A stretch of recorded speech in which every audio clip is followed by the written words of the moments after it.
Welcome back, everybody, to the Primary Science Podcast, Season 3, Deep Dives. This time, we're kicking off with part 1 of one of the biggest strands, animals, including humans. Because it runs through every year group, we're splitting it into 3 parts. Part 1 today hones in on classification, diet, and basic needs of animals and humans. So joining us today, we've got 3 fantastic guests. Firstly, Clair Seeley, who's a primary teacher and independent primary science consultant, working with Primary Science Quality Marc, BBC Teach, and ASE Co-Chair elect, with extensive experience of classroom teaching, both in rural and inner city contexts. Claire delivers CPD and ITT. She develops resources and supports schools nationally and internationally. We've got Marc Mitchell, lower school science lead at Harrow International School here in Bangkok. He's a passionate Key Stage 1 practitioner who's been championing primary science locally for the past 7 years. And finally, Angelika Bowmer, science lead practitioner at North Tyneside Learning Trust, PSQM hub leader, CLEAPSS ambassador, and primary teacher with a wealth of experience supporting teachers across all phases of primary science. So, if you're ready, let's go ahead and meet our guests.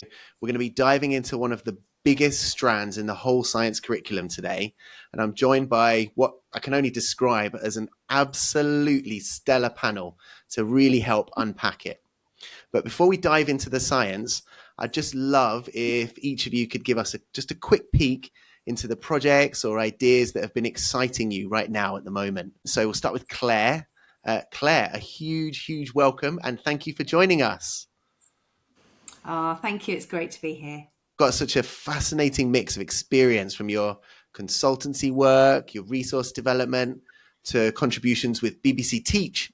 What's been keeping you busy in your science world recently? I'm really interested in how we develop the curriculum so that it's fit for modern life. So I'm really interested in particularly climate change. So I've been working with CAPE, which is Climate Adapted Pathways for Education, based at Leeds Trinity with Professor Lee Hoth. And I've recently written a curriculum making guidance document, which is due to be published in about October.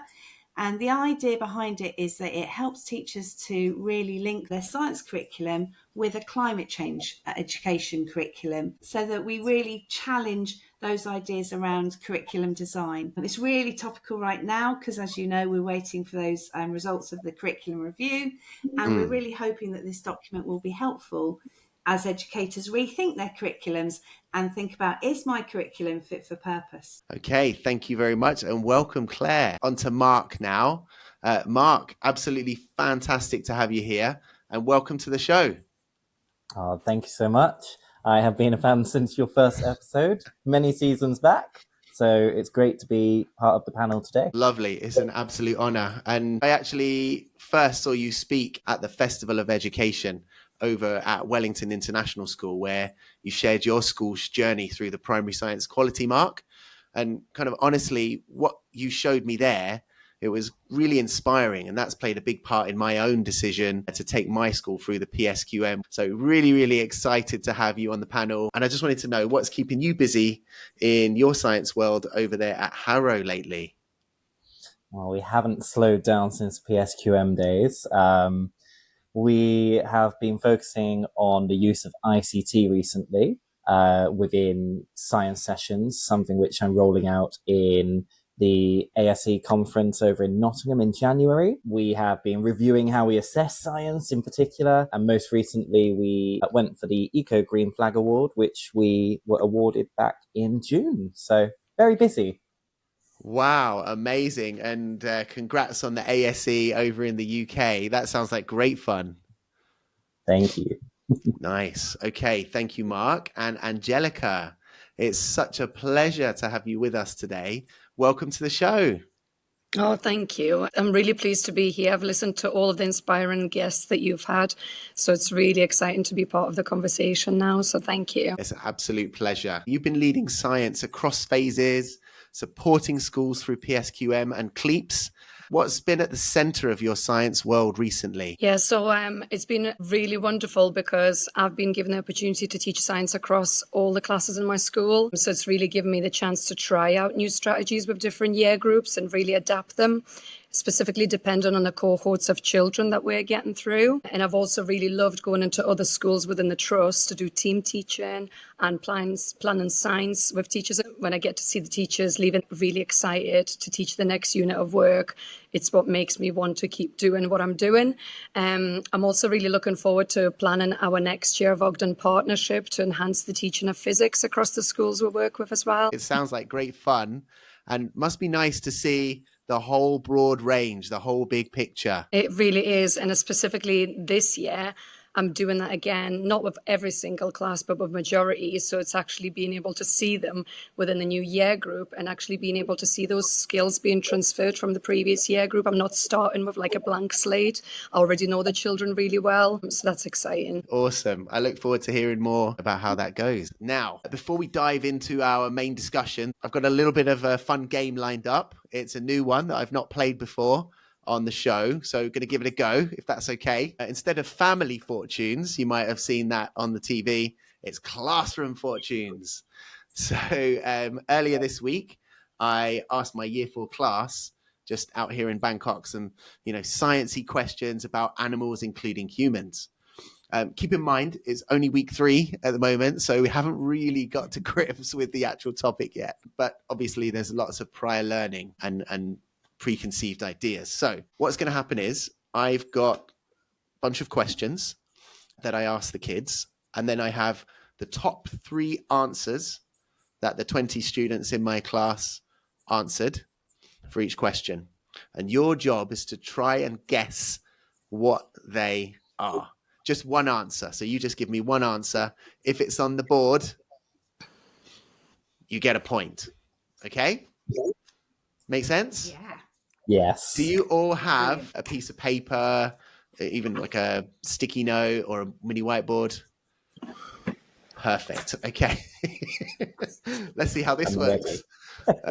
Okay. So we'll try question 1. Very short question. Name a mammal.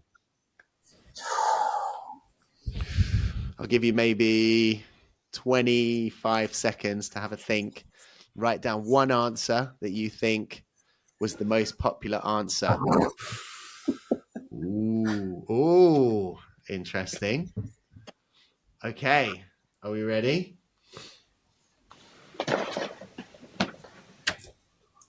Yes. Yay. Got it. Dog, cat, elephant. Good. Everybody gets a point. Nice one. Okay. So far, so good. Okay, question 2. What do animals need to survive?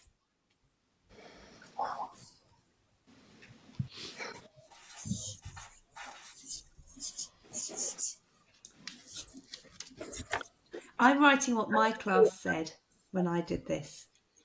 Oh, nice. I love these answers. I love them. Okay, right. Ready? Oh, very mature. Mine There you love and cuddles. Yeah. I'm with Angelika. Yeah. Yeah. Well, you're not starting with a blank slate then, are you, Tim? Your class is doing really well. Starting They're year doing 4. very well. Very well. Very I soon love you are. to be on the list. So that might help you for the next answer then. Okay, so that's a point for Marc there. So you're in the lead. Okay, I think it's time to turn it up a notch. The third question, I asked my students to name a healthy food. Interesting. Oh, okay. I will allow answers that are within a certain category. Okay, so fruit, veg, and rice. So 3 for Marc, 2 for Angelika, 2 for Claire. Okay, 2 more questions. If you were a carnivore, what food would you love to eat? Oh, okay. Is that in a burger with cheese? I hope so. Yeah, put the cheese, put the salad. Here we go. Meat, animals, chicken. Yay. So, did you all get a point there? Oh yes. Oh yeah. Okay. Right. So, Angelika and Claire, we need this. Yeah. I'll Maybe close switch my your ears this speakers time. off, Marc. Yeah. Okay, the last one. Question 5. Name a predator. Oh, I like Oh, yours. I like yours, Angelika. It's brilliant. I really like that. It's because I saw a dinosaur behind Tim and his house. Maybe that's a clue. Yeah. Okay, here's the answers, everybody. Lion, tiger, shark. I think T-Rex deserves a point. It Yeah. does. It's so brilliant. It's an I think awesome I'll give answer. bonus points to Angelika there. Definitely. It's fine. You've got to be good at losing as well. Exactly. Thank you so much. You're all fantastic sports there. I really appreciate you joining in. I think my class will be really proud as well to have been a part of one of the episodes as well. So thank you so much for playing, everybody. I wish we could play all day, but it is time to leave that game behind now and then get into the main discussion for today. All right, so here's how we're going to tackle today's deep dive, animals including humans. It is a massive strand, of course, that threads pretty much right across the primary years. So rather than trying to cover everything in one go, today we're just going to focus on classification, diet, and basic needs. And then we're going to walk through that objective by objective, year by year. So anybody watching in the audience, whichever year you teach, if you're teaching animals including humans, there'll be something here for you. Okay, there'll be more than something, there'll be loads of stuff. Okay, so we're going to start right at the beginning. So, year 1 kicks off with the basics, right? Children start naming the animals around them, like dogs, cats, goldfish, frogs, and then start sorting them into those big groups like fish, amphibians, reptiles, birds, mammals, and all of that stuff. And then on top of that, they get that first taste of thinking about what animals eat, spotting that difference between carnivores, herbivores, omnivores. And it's that first step towards seeing the order in that wild mess in the animal kingdom. So my first question goes to Claire.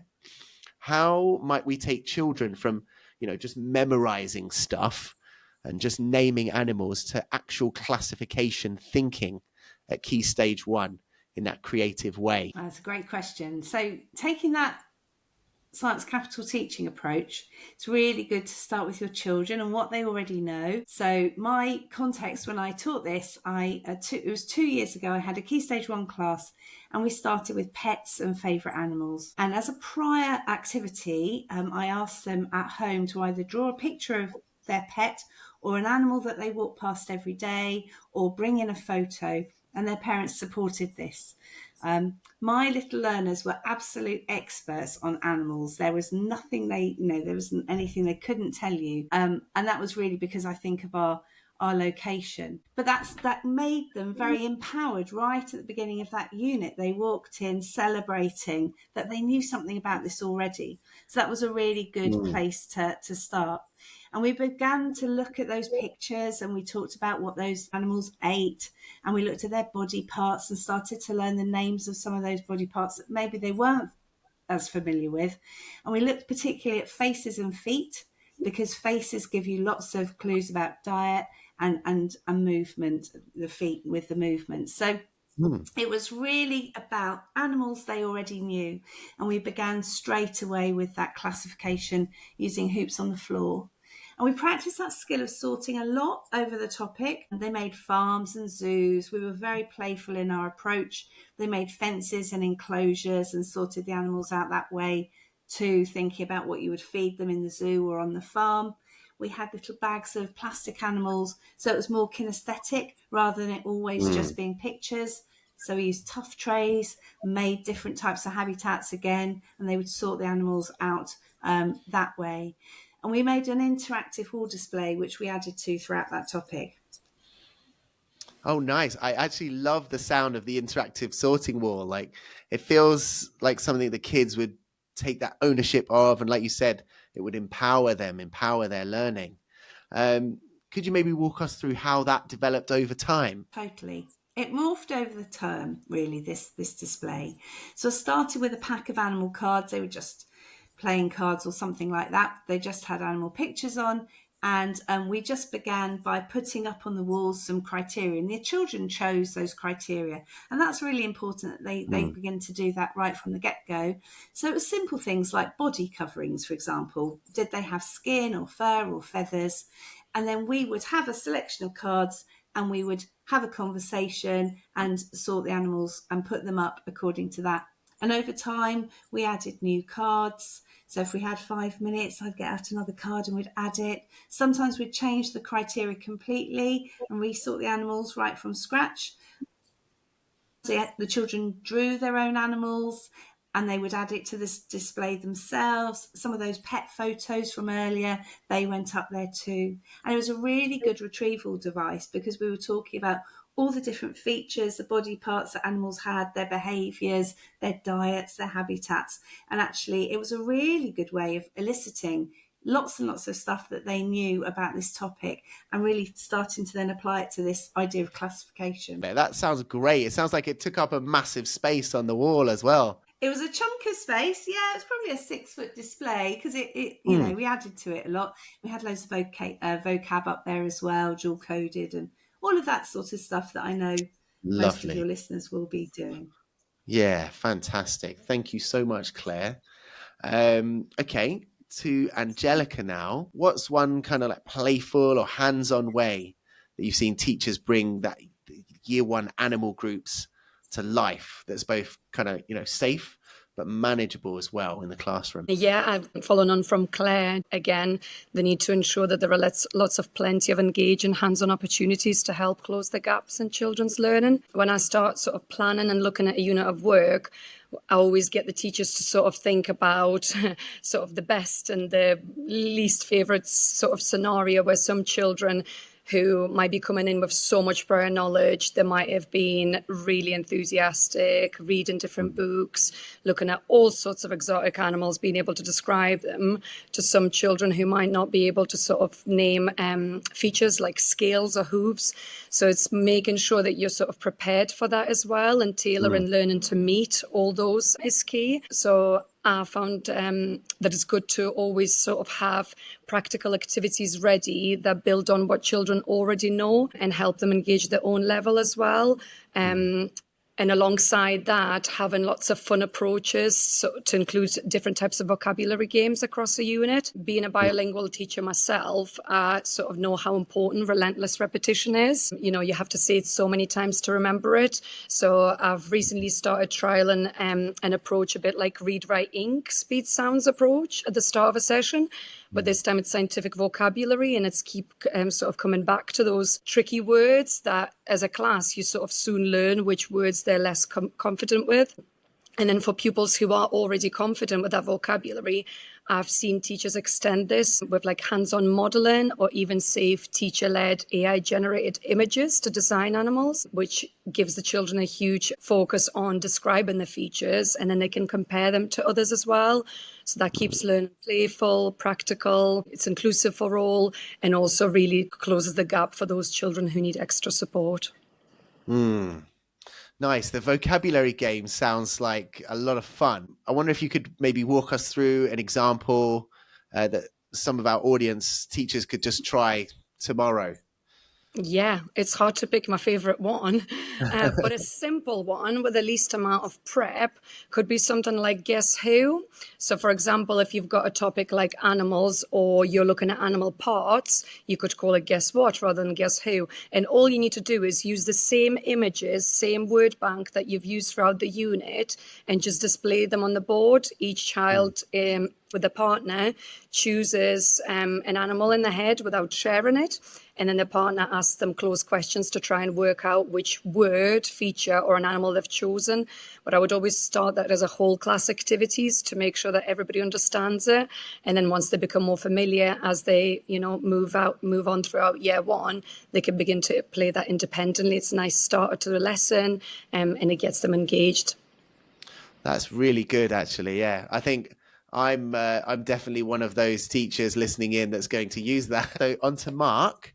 When you're working with the younger children, what's maybe a practical activity or a hook that you've seen that really, really helps them just get that idea of animal groups, or maybe the difference between carnivores, herbivores, omnivores? I would say make it tangible for sure. When I work with younger children, I always look for the opportunities to keep it as concrete as possible at the beginning. So kind of a simple, probably likely very obvious task is to start with sorting activities. You could do that through the use of toy animals or even pictures, and ask them to sort those into groups. And children tend to love sorting games. It's very low stakes, low risk. So if there is a slight mistake, it's not the biggest deal. We talk it through, and we look at, where that animal is supposed to be. I also like to get them moving. So for example, to acquire the understanding of the key vocabulary, we might first introduce the word, and then gain an understanding of it through some movement, such as if you're a herbivore, maybe we should pretend to nibble grass.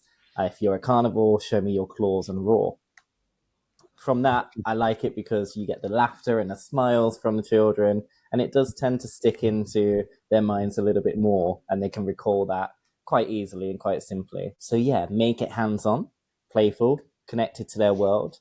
I think that concept helps it come alive for children. Thank you. And I love the idea with, the claws and the roaring and the nibbling. They must really enjoy that and really engage with that. And I just wanted to ask, once the kids, they've had that playful intro, that kind of thing, what's your kind of next go-to step to make sure that then sticks and leads to more structured science learning, or kind of whatever it is you're doing next? I think after that playful intro, definitely move into a more formalized style in terms of sorting out into Venn diagrams, maybe introducing a very simple food chain, having children record their thinking visually. So maybe through drawing, the use of techniques like drawing club. So bringing all of that in and developing that scenario in the real world. But also finish off with that reflective talk, just to cement that understanding and make sure there's no misconceptions arising in the classroom. Good. Yeah, important. Okay. Thank you very much. So that's year one. Now on to year two.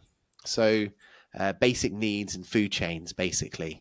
So in year two, the spotlight shifts to what animals, including humans, actually need just to make it through the day, right? So food, water, air, the bare essentials of survival. And this is also the first time the kids start connecting survival to choices, personal choices, at least in the curriculum, things like exercise, diet, hygiene. And then comes, that magic link to simple food chains.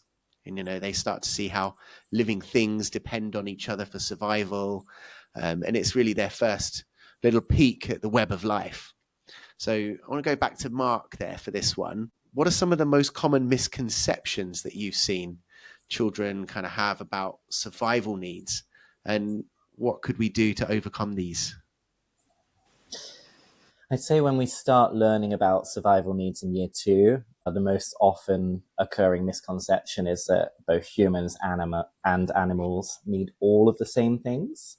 To put that into context, they might say things like toys, or even a bed is a survival need because they're thinking about comfort rather than the essentials.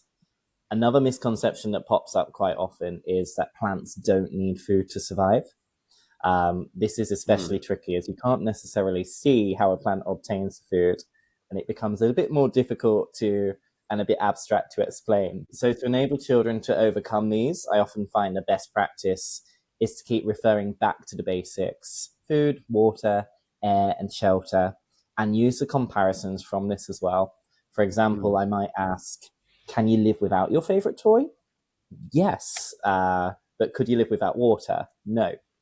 So often we build these types of questions into the activities, whether that's through the lesson or through the use of quality intervention times for a small group. It depends on the outcome of your class. So when we think back to tackling the understanding of how plants make their own food, I must give a shout out to Ruben Meerman, who I saw over at Practitioner last year, a couple of years in a row actually. Fantastic Australian scientist who I was fortunate to see live in action during a school visit. And he taught a class of children, in fact, a class of year 1 children, so going back slightly, about photosynthesis through the use of a product that he has found through another gentleman called sticky atoms. And I think what was really incredible to see about that is how the children engaged with this, and they were able to deepen that understanding of the process. Although it was slightly abstract, the deeper understanding was definitely there and developed further through year 2. So as mentioned earlier, I think where possible, try and keep things visual and practical to enable children to link that theory, the vocabulary, into real world experiences as well. Nice. Thank you, Marc. And nice one for the shout out to Ruben Meerman, the surfing scientist. He's fantastic. And we had him over at our school. And I can definitely attest to the sticky atoms and just the way that he made it visual and tangible. As you're saying, Marc, it really, really did work. So that's cool. I might have to have him on the show if he'll come.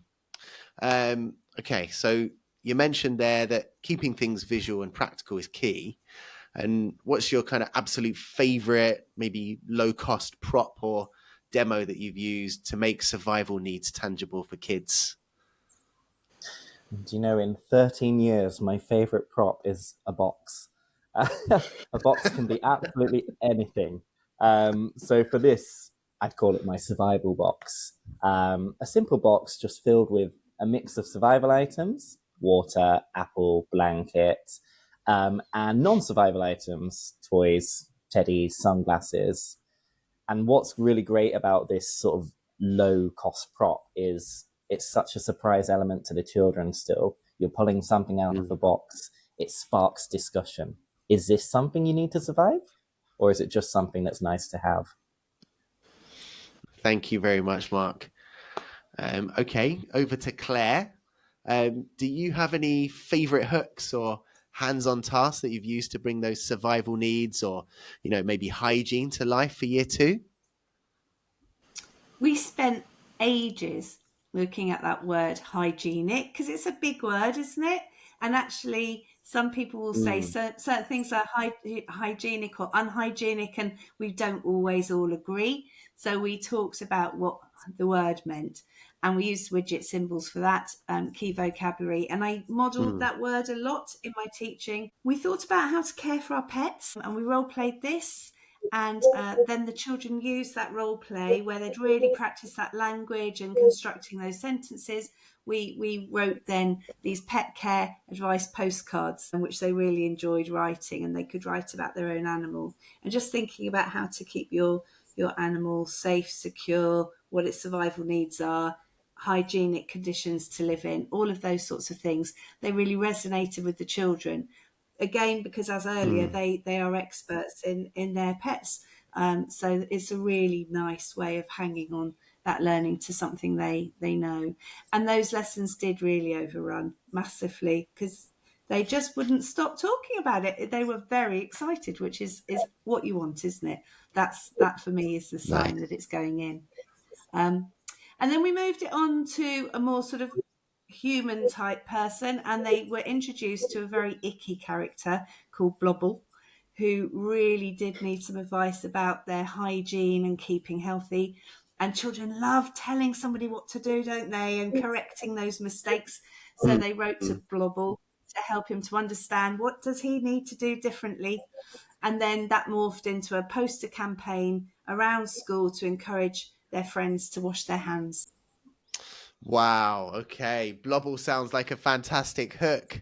Like what did you like show them or give to the children to make Blobble feel real? You know, was it a drawing, a puppet, a story? How did you keep him like in the mix? Pictures and storytelling, because it was very easy to make up little stories about his misdemeanors. We all know a Blobble, don't we, if we're honest? So I just told them lots of stories. He didn't make an appearance till towards the end of the unit, a bit later on in the unit, once we had settled, because actually this was the first topic of the year, so we had some settling in to do. But then he returned with a vengeance in PSHE and caused mischief across the curriculum. So he was a useful character. Wow. Excellent. I love that. Okay. Over to Angelika now. Food chains, you know, at this stage can feel still very abstract for children, right? So, you know, what's maybe a go-to idea or project that you've seen that makes those, you know, who eats who relationships really click? Yeah, so to make food chains less abstract and really help them click, so I've seen teachers plan opportunities where children observe what different animals eat, even have experiences of feeding them, or speak to experts who can share more about animal diets. Sometimes it might even be children in your class who might have some unique pets at home, and you can explore how the diets are managed. Then following on from that, I like to link that knowledge together to sort of understand the bigger picture. So you could do that through exploring sort of high quality animal programs, sort of particular clips from films or books. So for example, using The Lion King, The Circle of Life, or The Very Hungry Caterpillar. It's also a really good chance for pupils to research what different animals eat based on their interests. And then to bring it all to life, I like to use sort of a drama approaches, which, you know, have been mentioned before. So acting out roles in a food chain really helps them see the connection and the relationship. And if you really wanted to turn this into a project, the pupils could pretend to be zookeepers. They could use DIY materials to create the chosen animal and explain what it eats, showing how it fits into a food chain as well. At this stage, it's important to keep the activities accessible and manageable so that children can build a strong foundation before food chains become more complex in year 4. Okay, yeah, good point. And I actually love the sound of children getting to see what animals actually eat. And now on to year 3 with a focus on nutrition. You know, children learn that animals, including humans, need the right types and amounts of nutrition to stay healthy. And, you know, crucially, they discover that unlike plants, animals can't make their own food. So that's where conversations shift from healthy versus unhealthy to a deeper understanding of nutrients and how the bodies depend on them. So I'd like to go to Claire first. What kinds of investigations have you seen that move kids beyond that healthy versus unhealthy to, you know, proper nutrient understanding? Yeah, good question. I think before we launch into the answer of that, it's worth just taking a beat and thinking about that actually we need to tackle food or approach foods with a bit of sensitivity, because actually it can be a real social justice issue. And children's access to food vastly differs, doesn't it, across the UK, from place to place and worldwide. So with food, we need to be really sensitive to that. And we need to think about the diverse arrangement of different world foods as well, eaten by different communities. Because sometimes as a teacher, we have our diet, don't we? But we don't always think about the diets of the children that we're teaching. And actually, they can be different. So we need to be inclusive in that and think about what are our communities eating. We also need to think about diet and health issues as well. So, for example, for me, I'm a celiac. So if you might say, oh, grains are really, really healthy. Well, for me, they're absolutely not. They're the complete opposite. So we need to have this understanding, actually, of the dietary and health needs of our children as well. So I think it's just worth teachers just doing a bit of a subject audit of their own knowledge before they start, thinking about who they're teaching, and just really understanding that actually there could be lots of misconceptions around food. So just being aware of that before they plan. In Key Stage 1, the children will have learned to sort those foods into those basic groups like fruits and vegetables, meats and alternatives, dairies and alternatives. And in Year 3, the step up is then to start to looking at those nutrient benefits. And traditionally, that often starts with really a little bit of research from the children, learning about the function of those nutrients, what they do to the human body.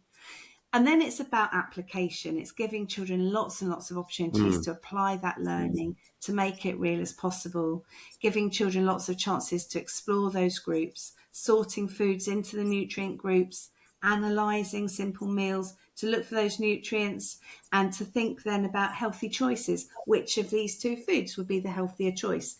And thinking about why that might be so. There's lots of opportunity to link it to your topic work more broadly. So when I've been doing the Second World War, we've linked it to rationing. We've also linked it to PSHE and school dinners or parties if it's fallen around a time when we might be having a party. So there's loads of different contexts that you can use as hooks into this topic. And I think a playful approach, again, is very useful. And also getting children to be doctors and to think about, well, what happens if you are missing those nutrients from your diets? Because that's where it gets interesting. And we all love a bit of poo and body stuff, don't we? So it's drawing on their fascination with the human body, which is always a lot of fun. Yeah, absolutely. Absolutely. I love that. And you mentioned a bit before there about games being really powerful here. What if you could share just one or two favorites that you've used that really got that message across about nutrients? Well, we love bingo. I don't know anyone who doesn't love bingo. So we played quite a food-based bingo. The game, the children are deciding which foods am I going to draw on my bingo boards. They might do 4 or 6, depending on the class. And then we might draw out the nutrients, and then they've got to decide, actually, is that nutrient in my food group? And then we sort of have a bit of a bingo game. It's doing critical thinking, really, getting the children to be alive to what they're eating and thinking, what is in my food and what are the benefits for me of this food, and making those healthy choices. Love it. Yeah. So over to Angelika. One tricky idea in Year 3 is helping the children see that animals rely on eating because they can't make their own food like plants. So what's maybe a creative way that you've helped the children grasp that difference? Yeah, so I didn't have an Australian surfer scientist come and help me with that. So I had to use a different approach. So a fun way is to use drama game where children act out the difference. So I love using drama, gets the children moving, gets them talking, and burns some of that energy as well. So for topics like this, I make sure I have plenty of good quality visuals as well. So in the first stage, some children become animals, some children are humans. I give them a sticker to show who they are. Those move around the room and they gather different sort of images of food like berries, or they're hunting for images of other animals, building on the Year 2 knowledge of the food chains. And then we've also got plants who stand rooted on the spot and they don't move about. And we obviously then, this sort of really makes it explicit that plants get what they need from sunlight and water. So it makes it really clear that animals and us as humans, we rely on eating, but they get their nutrition in a completely different way. So it's a great way to begin this sort of Year 3 topic, I think, before you go into nutrition or anything like that, because the rest of it usually sort of looks more at humans. So then, so through role play, it just makes that idea really click and they can see a visual difference. And then sort of once the kids have acted this out, how do you make sure it then moves from the play acting to the scientific understanding? What's that bridge that helps them put it into words? So throughout my sort of role play activity, I'd use sentence stems to really embed the learning, and I would just get them to repeat them over and over again. Each time they get a new food for survival, each time they change roles, and they repeat some sort of simple phrases like seagulls need worms to get energy, then the plants will keep repeating plants to make their own food from sunlight. And because there's a lot of acting and movement, it's rehearsing it and saying it as a class over and over again to the point that it really gets stuck in their head. I would then follow it up in a classroom with reasoning activity. So, for example, which is the odd one out. So I'd have an image of an animal, a human, and a plant, and I would then still have my sentence stems ready in the classroom and key vocabulary ready for children to learn. And then you can see which children can apply that knowledge independently, and you can clearly sort of see the difference between the children who just repeat over again, that really sort of got the idea. So it's a really good way to assess the understanding. A really good resource for that is Explorify. They give lots of reason opportunities for your year group and so much more than just that, and it's free. Yeah, absolutely. I have to say Explorify is definitely one of my go-tos as well. Okay, thank you, Angelika. Over to Marc now. So nutrition, it's that key turning point in year 3 science. If you had to give teachers maybe one top tip for just bringing this unit alive in the classroom, what could it be? Well, children love exploring what's on their own plates. If you see them in the lunch hall with their lunch boxes, their hot dinners, they're always exploring. What do you have? So bring in those food labels, let them sort snacks into food groups, or even set up a balanced plate challenge, design meals. Go that step further. Once they've designed meals, can you invite their parents in? Can they actually cook this meal as a team together and taste that food and really get that real life experience? If you can't do that, if you don't have the kitchen facilities, maybe you can think about keep that design element and keep it more real life based. Maybe make a meal for the head teacher. The key is to move beyond facts, give them experiences, because when they can touch, when they can see, link learning to their own lives, that's when it stops being a science topic and it becomes something more meaningful that they can carry into their everyday choices as well. Yeah, absolutely. And yeah, I love the idea there of designing a meal for the head teacher. I bet you get some wild answers there. Oh, I couldn't possibly tell you. Okay. All right. We're on to year 4 now. Food chains. Okay. So, at this stage, kids, they're not just drawing arrows between animals on a page now. They're starting to see the real drama taking place. Who's the hunter? Who's the hunted? Who's powering it all right down at the very bottom? The producers, predators, prey, that real life survival story taking place. So over to Angelika. So food chains, it can sometimes, though, still just feel like arrows on the paper. What strategies have you used that kind of make that predator, prey, producer relationship more real, memorable for the children? Yeah, so one of my favorite ways to make sort of this relationship feel more real is to start with a nice hook. So usually looking at dinosaurs in the skulls. Children they are sort of intrigued by dinosaurs. And this would usually follow on nicely once they've learned about teeth. And I often ask the children, which dinosaurs would you not want to be around? Which does give them a sort of clear sense of predator and prey relationship there. From there, I would get the children sort of to research what different animals eat, starting with just prey and predators. I wouldn't add in producers just yet, because I think once they've got that foundation, we're then slowly layering the producers, showing clear examples, so they can confidently identify producers, prey and predators. And then they're ready to create their own food chains, researching, observing and exploring relationships for themselves, which sort of really brings those roles to life and gives them more of authority around the learning. Okay. And when you've got them creating their own food chains, after building it step by step, you give them that freedom. Do you have any tips for teachers just to keep that manageable, so it doesn't spiral into loads of random animal choices and,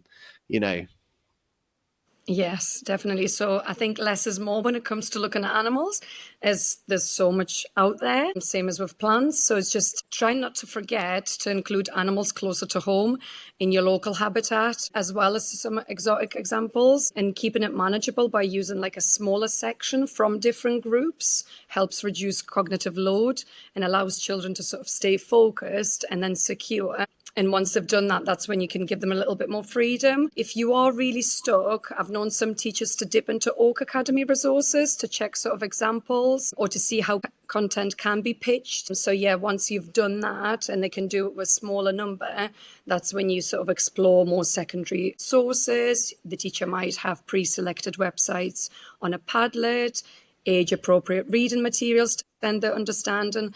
It's a bit like in maths. I wouldn't give them, 50 different calculations. You would start small and then build up to that. Yeah. Thank you very much. Okay. And over to Claire now. What's a practical strategy that helps children see those food chains as more than a linear diagram and instead part of a bigger interconnected system? Going outside has got to be the answer to this question, hasn't it, really? Because that's where you see that interconnectivity happening. So if I take my own garden, yesterday there was a caterpillar on my rhubarb plant, but there was also a blackbird, which I know will eat that caterpillar, and probably did. And then high in the sky above me, oh, it sounds idyllic, it is, was a buzzard. Well, actually 3 buzzards circling around, which will happily take that blackbird. So it's by getting out there, isn't it? And getting to learn and meet those characters in your garden and seeing those relationships. But also understanding the complexity, because there's other food chains in my garden. So there's frogs in my pond who are eating insects, but actually they're a massively tasty treat for buzzards as well. So understanding that actually that buzzard is a member not only of the caterpillar blackbird food chain, but it's also a member of the insect frog food chain as well. So it's seeing that in action. Now, and understanding therefore about that buzzard, that actually there's many different food sources and that animals very rarely have just one food source, actually, because those food sources vary with seasonality and abundance, and sometimes they have to flex what they're eating. And I think sometimes we can be a bit reductive about how we teach this stuff, because we're trying to get this understanding of this idea of the food chain, which is important. But actually, quite quickly, I think we need to introduce the idea that maybe an animal can belong to more than one. And then I think you have a more nuanced view of what's going on. If you take your children outside, regularly, they will begin to understand and see the species that are around in their area. They might not see the animal, but they might see signs of it. So feathers or webs or holes or poo or whatever. So they'll start to get to know animals, sometimes also in their absence as well. And if you can't see anything much, then actually you can hide cards or toys of those animals or whatever for children to find. So I try and get my children to create a food chain through either things in pots or the cards or the toys. And then I get them to actually sort of physically lay those things out and use whiteboards to fill in the gaps so that they can see those food chains. And then we start to think about, well, actually, do animals belong to more than one food chain? And they start to explore that and to see that bigger picture. And then we start to think about, well, what happens if there are events that tamper with that food web? For example, pollution. So, and what happens then to that food chain? Does it stand up? Does it fall apart? What happens? I have a little game that I play with the children, which is a peg game. We have lots of multicoloured pegs. And so, say, for example, I do it in lots of contexts, different habitats, but for this one, I'll say a pond. So we might have algae, caddisflies, fish, and kingfishers. And the coloured pegs are algae, and you scatter those all over the ground. And you give your children different roles. They're going to be different animals. And you set the caddisflies out, and they go and gather as many pegs as they can and peg them onto their tops. And that is the caddisflies flitting about and eating the algae. And then you introduce a predator, a fish, who comes and they try and catch the caddisflies. Of course, the children are running away from each other. And when they do catch them, that caddisfly is, unfortunately, it is deceased. It is an ex-caddisfly. But all those pegs are clipped onto the fish. And then the fish is still swimming. And then we introduce some more. We introduce a few predators of the fish, the kingfisher, who catches the fish, takes all their pegs. It's bonkers and chaotic. But what you can see is that passing of energy actually along the food chain. And you can also see the relationships between the animals. And then at the end of the game, you look for the survivors, who was fit, who ran away and managed to dodge being caught. We look at who wasn't eaten. But then we might twist it and say, okay, in those coloured pegs, there were blue ones, weren't there? If you've got 5 blue ones, unfortunately, that was a pollutant. And if you've got 5 of them, unfortunately, you are dead now and you didn't survive because of pollution. So we watch actually that pollutant maybe sometimes go up the food chain. So it's just a really deep game. And depending on the teacher talk and the conversations with the children, you can kind of make it go lots and lots of different ways.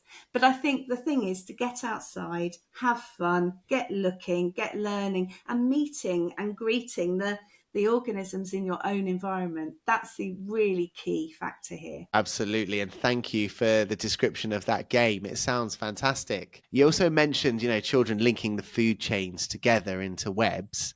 It's a really powerful step. But what have you found helps year 4s or any year make that leap without getting really tangled in all that complexity too soon? Yeah, it's about doing it slowly and repeated exposure as well. So when we make a food chain outside, the children make their food chain. That's the first thing. They're looking at producers and consumers and they make their food chain. And then we say, right, now have a look at another group's food chain. Are there any species that are common to both?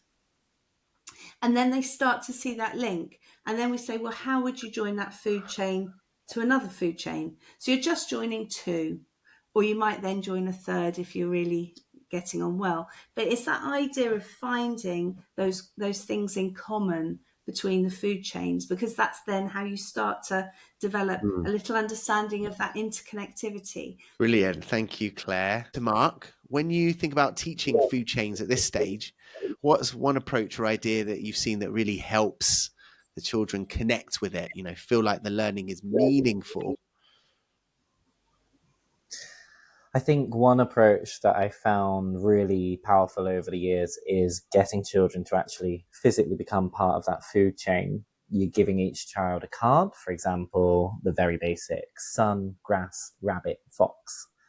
And you link them together with separate pieces of string to show those connections.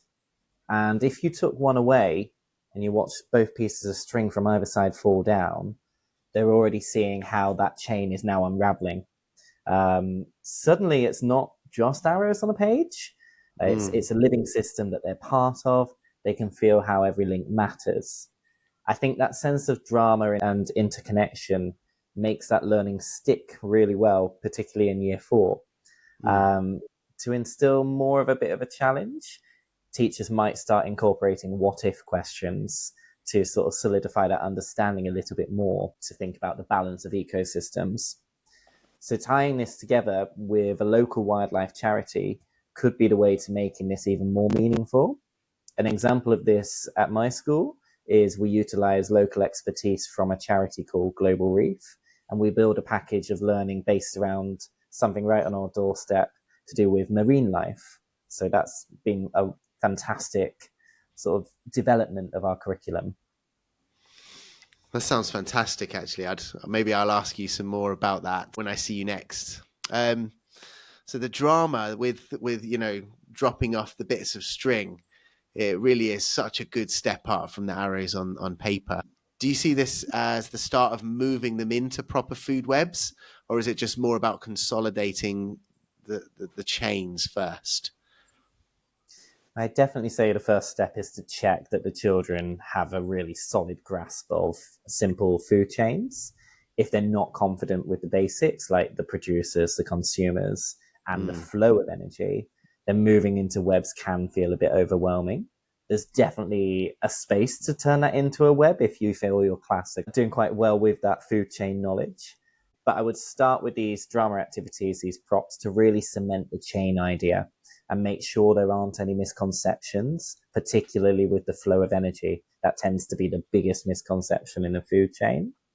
Once we're sure that they can explain and represent a food chain accurately, I think that's when we build onwards into the food webs itself. That transition can be really simple from this activity, such as linking two chains together and asking, well, what happens if this overlaps this one? And then you're scaffolding it into a web already in a way that feels quite natural and achievable, rather than here it is.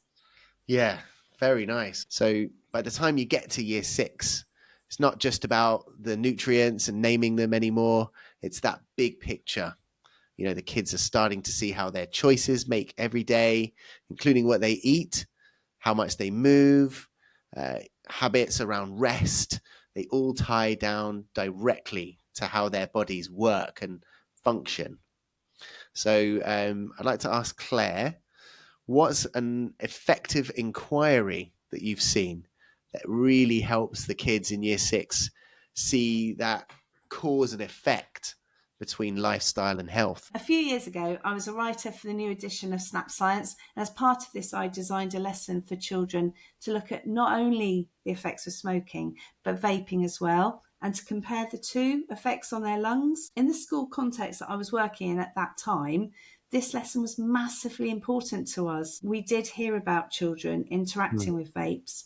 They're brightly coloured, fruit flavoured, and our children were definitely curious. So it was vital that we did cover this in our learning. And in fact, this week in the UK, vaping is high there. It's one of the big headlines this week. Doctors have raised alarms about high levels of vaping amongst children worldwide, and saying they're convinced that e-cigarettes are causing harm to health. It's irreversible. And we don't know what actually all of the effects are going to be longer term. We know that our young people are being exposed to toxins and carcinogens. So I think it's really important that we look at things that are topical and relevant to our learners. Yeah, it really is such a relevant example. Vaping is everywhere right now. And for teachers listening, I wonder who might feel a bit nervous, I think me included, about tackling something like that in the classroom. What might be your advice for pitching that to the kids so it stays, safe, age appropriate for them? You're not alone in feeling nervous about it, me too. But in our national curriculum in England, it asks us teachers of year 6 to enable children to recognise the impact of diet, exercise, drugs and lifestyle on their bodies. So we've got a statutory duty to look at drug use, and nicotine falls under this category. We know it's illegal for youngsters under 18 years old to be buying vapes. However, they find their ways to them. I read today, AiH, that's the Action on Smoking and Health, in their most recent survey. This was a survey in July 2025. This was of 11 to 17-year-olds. They found that 20% have tried a vape. So I think what I would say is that as teachers, we don't need to feel nervous about mentioning this. It's happening, it's there. We have a mandate to talk about these things. And we need to teach children that vaping isn't for them. Actually, our duty is to inform children about the physical effects of actions like this. We've talked about smoking in schools and alcohol for a long time. Actually, it's been part of our curriculum for this unit in year 6. And we're just adding in, the most modern threat, I feel. And actually, if we inform them about those physical effects of vaping, actually we enable our learners to make informed decisions and to say no, and to understand why they need to say no to this in the future. Yeah, thank you very much. A sobering thought, to say the least. Okay, and over to Marc. So you've seen, the children's science journeys right through the primary years. What's one way teachers can help children link their lifestyle choices to their health in a way that really lands and means something to them? I think the key is to helping children see science in their own lives. My own experiences, if I may just reflect back, I think science was very abstract when I was back in primary school. I don't think I had that link that I needed that the children definitely need now. So when you do link it into their own lives, for example, keeping a simple activity or a sleep journal for a week, and then reflecting on how they felt the days that they ate well, moved more, got enough rest. When they noticed those patterns themselves, I felt more energized. When the science becomes more personalized to them and it becomes real, it's not an abstract knowledge package anymore. It's about their own bodies, the choices they make every day. And using simple task design elements such as we agree, we build, we challenge, to share that in a small group situation or even a class discussion allows children to also compare similarities and differences with others, because not every family is the same, as we alluded to the fact earlier on. So providing them with an understanding that lifestyle choices are not one style fits all. It's actually, there are so many different varieties out there of well-balanced lifestyles. It's so important. It is. Yeah, thank you. And I really liked the idea of the journal there. And for everyone listening, was there a simple way that you managed to set up those journals, so it works smoothly in the classroom and got the children noticing those patterns? I'd say just keep it really, really simple and child friendly so it doesn't feel like a chore. You're asking, if you're doing that sleep diary, that eating diary, you're asking for additional, perhaps above and beyond in some schools, from children for homework. So a single page template with smiley, neutral, tired faces for energy levels, plus a quick tick box for things like I had fruit and veg tonight. I did some movement. Bedtime was great. That works really well. That way children can record reflections in just a few minutes at the end of the day. I think the next step from there, build in a short reflection slot, perhaps at the end of the week when they're bringing that diary back, where they can look back and they can circle any patterns they've noticed. Did they tick movement more often on the days that they also felt energized? Did later bedtimes link with a tired face? I think with a bit of guided questioning, those links quickly come to life. Because it's short and it's visual and it's easy to complete, it keeps the children engaged and it gives the teachers more of a smooth way to turn that into a personal experience, more meaningful for the science learning. Thank you, Marc. Okay, and over to Angelika. So by year 6, we want the students to be thinking critically a lot more about the impact of lifestyle on their health. Have you come across any creative ways of teaching that really sticks with the children? So I think if you've had lots of time to plan ahead, it's always good to invite an external visitor who works in a role connected to health. So somebody from a medical or military background who can then talk to pupils about the impact of lifestyle and health. So I've started using this Parent STEM Ambassadors database for this, who will come in throughout the year. Year 6, fits in perfectly there. If you're really short on time or if you're really struggling to get somebody in, I always like sort of an extract from Wall-E showing humans on how their lifestyle has changed.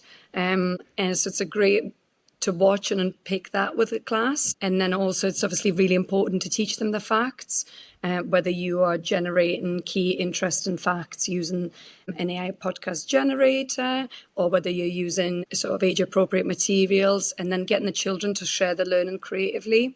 So you could use infographics, short films, or animation-style presentations. So it's relevant, engaging, sort of that knowledge sticks with them. Okay. When they share their learning creatively, with it in the films, I imagine they love doing that and they jump at the chance. I just wonder if you find it better to let them choose their own way of sharing, give them, infinite options, or do you really guide them a little bit, even though they have choice, but do you guide them so the science comes through clearly?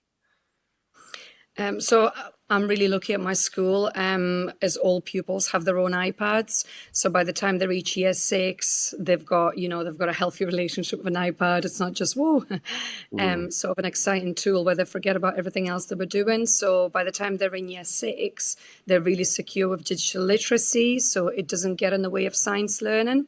That said, though, I do still like to provide some structure, whether I sort of airdrop or share digital templates with them, give them key vocabulary, check sort of checklists, success criteria, or a rubric like we do sort of in writing lessons. So then I can really make sure that science comes through clearly and ensuring sort of that the work is accurately sort of communicating the knowledge.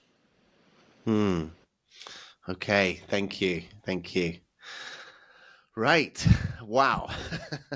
We've covered a lot today, right? We set the scene with early classification, digging into survival needs, nutrition, food chains, and then finally thinking about how all of this links back to children's health and lifestyle. And, somehow we've fit it all into one episode.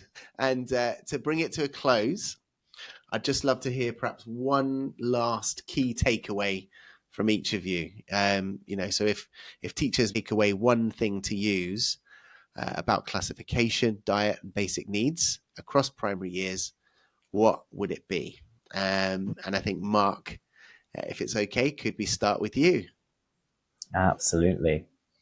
I'd say if there's one thing to remember, it's to keep it real and keep it relevant. Children don't just need facts, they need to see how those facts play out in the world around them. Whether that's through classifying animals they spotted in the playground, in the wild, even at home, like Claire alluded to in her garden. How can we use that in our science session? Acting out food chains, noticing how their own choices about food and exercise affect how they feel. Those everyday links are what make the science meaningful. If we give them a chance to experience it, question it, and see themselves in it, the learning doesn't just stick. It becomes a part of how they understand the world and their place in it. Very nice. Thank you. And what are your thoughts on this, Claire? Yeah, I agree with everything Marc said. I think I would just add that we need to think about the skills needed for this unit. These need explicit teaching, and we should feel empowered to do that. So for this one, children need the skills of classification and identification. They need an understanding of what's the same and what's different, and they need to develop their skills of observation. So that means seeing and identifying key features and being able to talk about those observable similarities using lots of the words and rubrics and things that Angelika has spoken about. Children also need the opportunity to choose a bit, sometimes to choose those criteria that they use to sort things out. And also we need to insist and support and cajole them to use that scientific vocabulary to explain those groups that they're creating and explain those links. Children need to be able to explain why an organism or an object belongs in those groups. That's really important, that understanding of why they've made those choices. And then in terms of recording, it's really good if over a child's primary years, they have lots of experiences of different ways of recording classification. So including simple sorting hoops with the little e's, Venn diagrams, tables, keys, you name it. Any and every way of recording classification, I think is really good for children. Then they can choose, going forward, which ones are appropriate to the task. And that's what we want to do, is give them experience of all of those. Thank you. And Angelika, how would you answer this question? I definitely want to echo the importance of explicit teaching of skills, and then also the value of breaking down objectives and your knowledge into small, manageable steps. Thinking of it like we do it in maths and English. So, for example, in the English unit, I wouldn't start by teaching 5 different features all in one go. I would introduce them one at a time and build on them gradually. So the same principle applies in science. When classifying, it's important not to introduce too many groups all at once. So focus on a few groups or concepts to begin with, and give children plenty of opportunities to recap, revisit that learning, and be really clear about what you want the children to know by the end of a lesson or a unit, and always keep that in mind in your lesson. What is the one thing I want them to take away from the lesson? We've been doing so many fun, exciting things, but what knowledge do I really want to stick? I know that plan assessment website has been mentioned on your podcast before. I just want to reiterate how useful it is. So it has knowledge matrices to really support key learning and vocabulary. It also has activity ideas, but also their exemplification materials are really helpful because they really show you how deep children's understanding needs to be in order for them to be able to be secure in your year group. Brilliant. Thank you very much for all of your answers. Well, I feel so incredibly grateful to have had this inspiring lineup for the episode. And I just want to thank you all very, very much for your time and for sharing your wisdom with us. You know, these insights, the practical, really practical tips today, absolute gold dust for teachers working on these early animals, including humans objectives.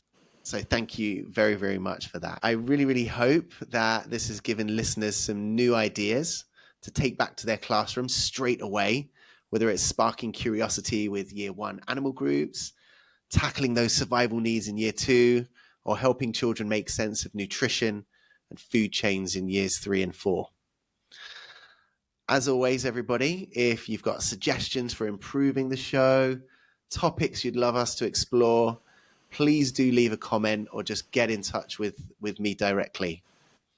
And that's it. That's a wrap for part 1 of our Animals Including Humans deep dive. We'll be back next month with part 2, where we'll be exploring senses, skeletons, and muscles. Take care, everyone, and bye for now.